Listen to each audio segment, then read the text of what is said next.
जब भी कोई प्लेन क्रैश होता है ना, तो एक सवाल सबके मन में आता है, आखिर हुआ क्या? और हमें जवाब चाहिए तुरंत। लेकिन होता क्या है? महीनों की खामोशी। और इसी खामोशी से जन्म लेती हैं साजिश की कहानियां। पर असल कहानी कुछ और ही है। तो चलिए आज इसी रहस्य से पर्दा उठाते हैं। चलिए एक सिचुएशन इमेजिन करते हैं। मान लीजिए 28 जनवरी 2026 की सुबह है।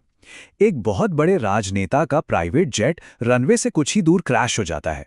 खबर फैलते ही जैसे भूचाल आ जाता है।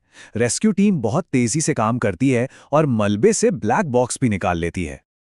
अब देखिए, ब्लैक बॉक्स तो मिल गया, लेकिन जवाब नहीं मिले।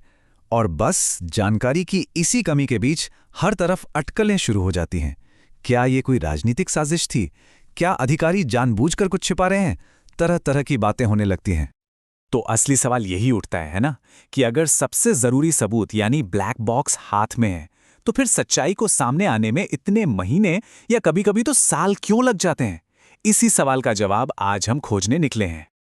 तो चलिए सबसे पहले उस सबसे बड़े मिथक को तोड़ते हैं, जो शायद इस सारे कंफ्यूजन की जड़ है। लोगों को लगता है कि ब्लैक बॉक्स मिलना किसी पेन ड्राइव के मिलने जैसा है। सबसे बड़ी गलतफहमी पता है क्या है? यही कि बस इस डिवाइस को किसी लैपटॉप में लगाओ और स्क्रीन पर क्रैश का पूरा वीडियो चलने लगेगा। लेकिन सच इससे कोसों दूर है। ये कोई आसान प्लग एंड प्ले डिवाइस बिल्कुल नहीं है।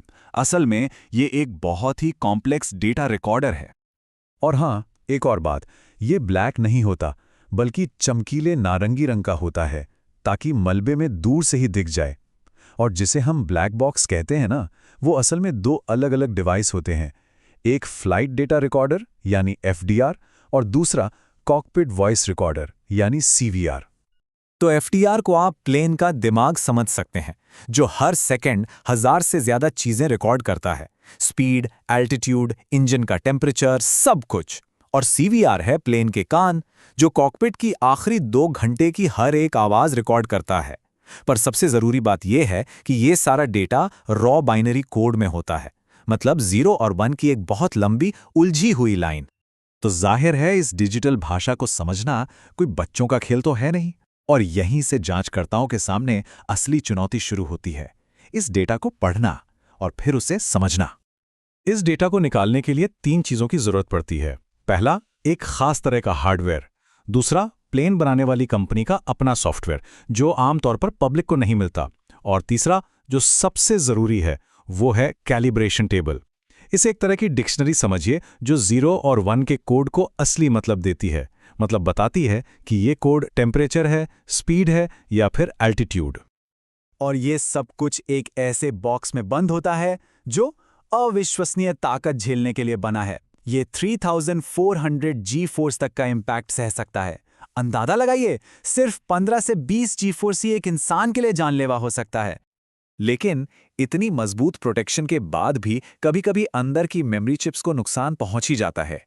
इसका एक क्लासिक उदाहरण है जर्मन विंग्स फ्लाइट का क्रैश। उसका एफडीआर बॉक्स तो मिला, पर चिप गायब थी। सोचिए, महीनों बाद एक जांचकर्ता को वो छोटी सी चिप पहाड़ों में मिट्टी में धसी हुई मिली, पूरी तरह जली और मुड़ी हुई हालत में। और यहीं पर जांच की सबसे बड़ी मुश्किल सामने आती है। अधूरा डेटा रिलीज कर देना कुछ भी ना कहने से ज्यादा नुकसानदायक हो सकता है। कहते हैं ना, आधा सच पूरे झूठ से ज्यादा खतरनाक होता है। मनोविज्ञान में एक टर्म है प्रीमेच्योर क्लोजर।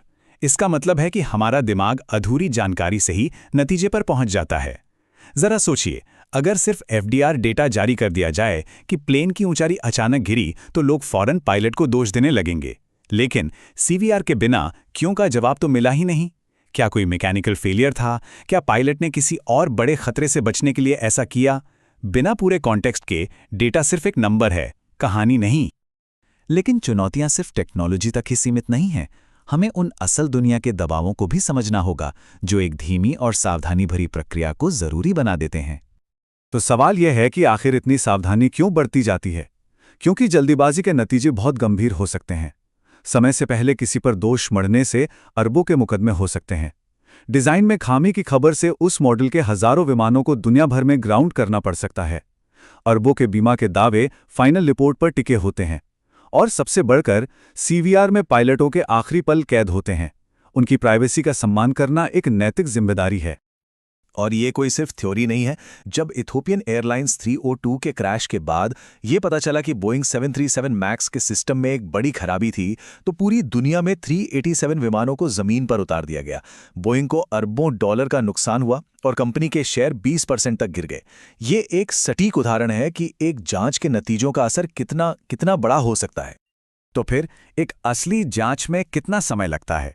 चलिए एक रियलिस्टिक टाइमलाइन पर नजर डालते हैं ताकि जल्दी जवाब मिलने की उम्मीदें सही हो सके। पहले 10 दिनों में तो बॉक्स को खोजना और लैब तक पहुंचाना होता है।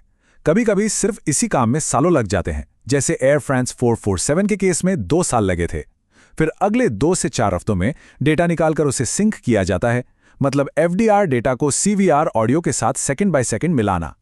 लगभग 1 महीने बाद एक शुरुआती रिपोर्ट आती है जिसमें सिर्फ फैक्ट्स होते हैं, कोई कारण नहीं बताया जाता। और जो फाइनल डिटेल रिपोर्ट होती है उसे आने में 6 से 12 महीने या उससे भी ज्यादा लग सकते हैं। एक सवाल यह भी उठता है कि क्या ये सारा डेटा रियल टाइम में स्ट्रीम नहीं किया जा सकता? इसे स्ट्रीमिंग ब्लैक बॉक्स कहते हैं। फायदा तो है कि डेटा तुरंत मिल जाएगा, लेकिन इसके नुकसान भी हैं। दुनिया भर के हजारों विमानों से लगातार डेटा स्ट्रीम करने की सैटेलाइट कॉस्ट बहुत ज्यादा होगी। और फिर डेटा हैक होने का एक बड़ा सिक्योरिटी रिस्क भी है। तो आखिर में कहानी यही है, क्रैश के बाद की ये जो खामोशी है, ये कोई साजिश नहीं है। ये एक सोची समझी अनुशासित प्रक्रिया है जो जल्दबाजी पर नहीं बल्कि 100% सटीकता पर चलती है। सच को बाहर आने में वक्त लगता है क्योंकि सच तक पहुंचने का रास्ता कभी भी सीधा नहीं होता। और ये हमें एक बहुत गहरे सवाल पर लाकर छोड़ देता है। इस इंस्टेंट न्यूज़ और 24/7 अपडेट की दुनिया में, जहां हमें हर मिनट एक नई हेडलाइन चाहिए, क्या सच को खोजने का ये धीमा और व्यवस्थित तरीका एक टूटा हुआ सिस्टम है, या फिर ये एक ऐसा सिस्टम है जो हम सबकी सुरक्षा के लिए ठीक वैसे ही काम कर रहा है जैसे उसे करना चाहिए? सोचने वाली बात है।